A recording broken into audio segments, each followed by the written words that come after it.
Alright, y'all, Cedric Dean, and I'm proud, very proud to be over here in the Cochran Road community with the Home Again Foundation.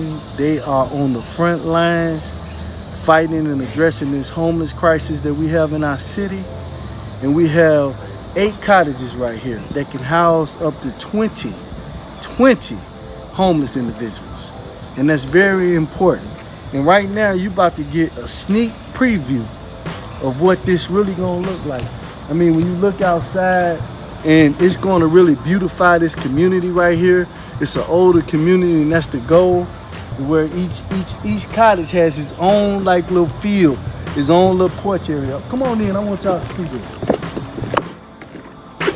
And see how well crafted this is, and see the vision that the Home Again Foundation had when they put this together.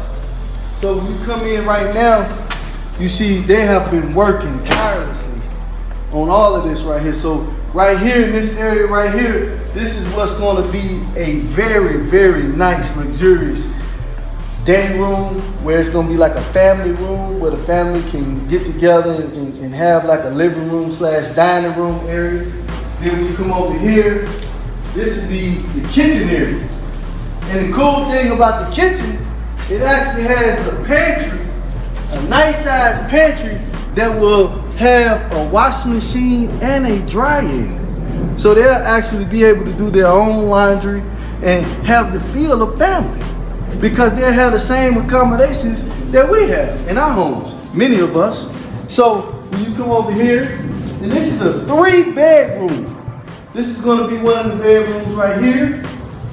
And then we got 2 bathrooms. This is gonna be one of the bathrooms in this area right here. Then over here, beside this bathroom, we have a bedroom, another bedroom. And then in this area right here, as you can see, we have a bathroom with a shower. Then over here we have another bedroom. Now, let me just tell you the importance. Many of you know, last night I actually sent a family to San Diego, California, 2 young people, 19 and 20 years old, because they didn't have a home. But to be able to have housing for individuals that are displaced, I don't like to call them homeless, I like to say displaced, because they're gonna be replaced by the Home Again Foundation. And we want to use this area right here that actually would be cost effective, because you're talking about somewhere around $800 just in that range. And you're talking about amenities and stuff like that. I mean, and when you look, this is high quality steel. This is the real deal. So I just want y'all to know, and I'm gonna give you an opportunity to see more of what the Home Again Foundation is doing. And there's a lot of people talking, but the Home Again Foundation is about action. My name is Rick Gilbert, president and founder of Home Again Foundations. Home Again Foundations, we are a nonprofit 501c3 tax exempt. We are here to put people back into a home that used to be in a home but haven't been in a home for quite a while, or may have never been in a home. But from those people that are underneath a bridge, from veterans that are out walking on the street that you see with those signs holding up, please help me. Let's take care of those people. There's lots of different reasons why these people are on the street, and that is one reason why I got started doing this. Back 24 years ago, when my daughter was 7 years old, I took her to a McDonald's, outside of McDonald's, when she was 7 years old, and there was a homeless gentleman outside of McDonald's, and just sitting there asking for help. And I just couldn't feel in my heart that I had the right answer to help this person. So my daughter at 7 years old kept asking, "Dad, why didn't you help this guy?" Well, I didn't know if giving him the money was the right thing to do, but after trying to give her the right answer, and it was just happened to be at the exact time, God works in mysterious ways, where I was able to find out about an organization called Room in the Inn. And since then, me and my family have been coordinating Room in the Inn for the last 24 years. And I've been able to share and explain to my daughter over the last 24 years where they've been able to do it, all the different cases, why different people are on the street. My name is Vicki Craighead Davis. I am the Chief Housing and Program Officer for Home Again Foundation. Over the course of my life, I have worked directly with the Chief of Organized Crime Control for the New York City Police Department. From there, I came to Mecklenburg County and worked in their area of mental health. Not fully understanding what my purpose was, but understanding what my mission was, and that was to help individuals that could not help themselves or just needed a little bit more assistance. My tenure over the last 10 years consistently with Urban Ministry Center and the Men's Shelter of Charlotte, now known as Roof Above, has taught me several things. Is that one, homelessness is not the problem. It is a symptom. And if we treat the problem, then the symptoms can go away. That's what Home Again is committed to, is making sure that everyone has some place to call home. In addition to building a structure that will last a lifetime if needed, we're offering prevention and sustainability services to all of our residents. What that would look like is when life shows up and life will happen, you don't have to be just simply a homeless person and life happens to you. Life happens to everyone, regardless of your status, regardless of your income, regardless of your race, creed, national origin, it doesn't matter. One of the things that rings prevalent in my mind is when I was doing case management at the men's shelter. And a gentleman that was well into his 40s got placed on my caseload. He was so afraid because he's never had his own place before. And it was easier for him to be in the shelter because he did not think he was responsible enough to have his own place. So when he came to me and he was supposed to meet with me, he dodged me a couple of times. And finally, I went to his bedside at the shelter and told him that we needed to meet. So when he came to the office, he disclosed to me that I don't see it. He simply said, I don't see it. I don't think I can do this. And I asked him if we did an individual service plan and he was willing to work the plan, would he give it a shot? And he said yes. Today, he is still housed in his house. 8 years later, he is still housed, successfully housed. He comes by the Urban Ministry Center and he still has lunch. And I asked him, why you keep coming back here? You miss me? He said, no, I don't ever want to forget where I came from because I will never be back here. As Director of Neighbor Services for Urban Ministry Center, part of my responsibility was supervising our winter sheltering program called the Ruminian program. I met Rick through that Ruminian program. He was one of the most passionate coordinators that I've ever encountered in my life. There was a mutual client that went to his church, and he came back to me and told me, I met this guy. You have to meet this guy because he has a plan and we're going to come up with a plan to build houses for people like me on fixed income. You have to meet this guy. I was like, who is this guy? What's his name? And he said, Rick Gilbert. And from there, every time he went to that church, he came back and told me another idea that Rick told him to end homelessness. And what I told myself after the third encounter was that I want to be a part of something this great. I would like to be perfectly clear about the solutions that Home Again Foundation is providing. We are providing an opportunity for safe, affordable housing.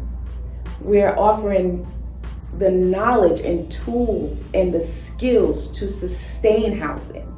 We're not just giving a person a place to live. We are giving them the opportunity to live their best life, to be their best self. We believe at Home Again Foundation that everyone has the potential to be their best self, and it starts with home. Let me paint a picture. You take an average veteran straight out of the military who is used to having his daily life assigned to him every second throughout the day. And then he comes and integrates into community, and he is unaware how to connect with resources. He has some disabilities based on the service time that he spent in the military. So now he has a barrier towards employment and housing. So all he can find to do is wash dishes or some warehouse work or even possibly security. 30% of his minimum wage income is supposed to be allotted to housing. At minimum wage, that equates to $350. Where in North Carolina will you be able to rent anything for $300 of any quality of substance that will provide dignity? So now let's take a look at street homeless, which rings really passionate to me because those are the individuals that get up every day and go to work. They have no place to shower, they have no place to wash their clothes, and they have to show up every day to work just so that they can maintain, send money to their families, take care of children. We really don't understand what they go through. So let's look at another spectrum. Individuals that were incarcerated, that is reintegrating back into the community, that don't have a rental history, they don't have payment history, and they really don't have the knowledge to navigate the community services around them. So just like me, working with the homeless population, Jim Strauss has been working within the prison systems. What we cannot do is forget that these individuals are our fathers, our mothers, our aunts, our sisters, our cousins, our brothers, and our children. And as community, we have to take care of each other. Good afternoon. My name is Jim Strauss. I'm the Chief Financial Officer and fundraiser for the Home Again Foundation. You've had the privilege of hearing from both our president, Rick Gilbert, and Vicki, who is our housing expert. Those two have the passion, and I'm asking you to get the same passion to save those folks, those individuals that are on the street. We can help these folks by simply writing a check or donating land or donating your time and effort. We need all three. We've done something a little bit different just because we're unique. We built 9 cottages based upon faith and a promise. We're 2 years old, yet we're already going to house 20 plus individuals. These individuals are your brothers, your sisters, people that you know on the street. I had a friend that asked me, why do they carry knapsacks on their back? Because that's their whole life, walking around. That's what we're trying to solve. We talked about sustainability for the housing. We talked about sustainability for their human dignity. We're asking you to donate today for safety, dignity, and a hope for the future.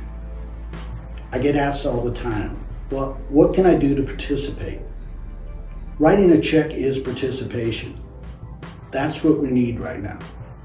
The housing that we're providing is going to be somewhere in the neighborhood of $800 and some thousand. That's only this section. We're doing stages. We're talking about finding 30 acres next year.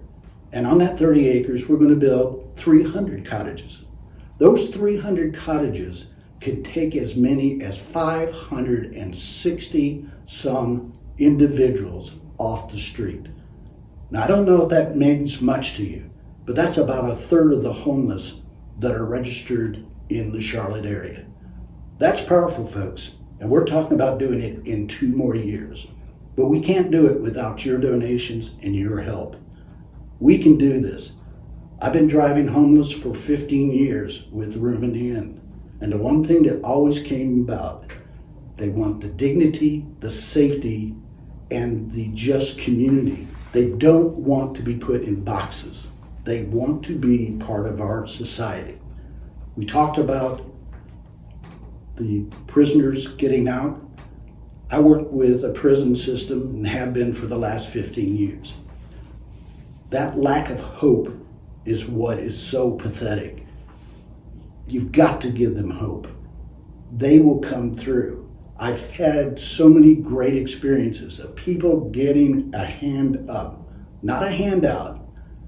You give someone money, they're going to spend it. You give them a hand up and they're going to create a new life. You saw the passion that Vicki had for helping that part of the sustainability. Housing is easy. That's just money, folks. That's just a check. But you're not going to find that passion for helping them grow and become even better without providing them the basics. Housing, food, shelter. Is that not true for everybody in the world? Those are the things they need. God bless you and thank you.